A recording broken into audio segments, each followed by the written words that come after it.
పిలిస్తే వాన వస్తుంది, వచ్చినట్టే వాన వస్తుంది. హలో గాయస్, నిన్న పడ్డ వానకైతే పట్టాలనుకున్నాయి. ఎందుకంటే వాన అట్లా పడ్డది. మరి ఇంకా మా ఊర్లో అలుగుపోతుందని అడుగు పోతాండే బొచ్చు రోడ్డే కనిపించలే. రోడ్డు మీద మొత్తం నీళ్ళే. బండ్లు చూడండి బ్రో ఎట్లా పోతానేవో. ఈ బండ్ల ప్లేస్ లో 2 పడవలు పెట్టుకున్నా కానీ రోజుకు 2000 ఎక్కడ పోవు. చిట్టి, మీ ఎక్స్పీరియన్స్ ఎలా ఉంది? మీకేం పని లేదా?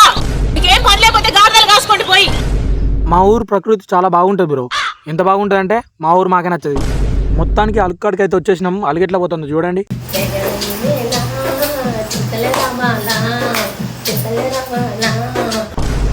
ఉసుకు నీళ్ళు పడ్డామనుకో మొడవుడి పేరు ఊర్లో తెలుతాం.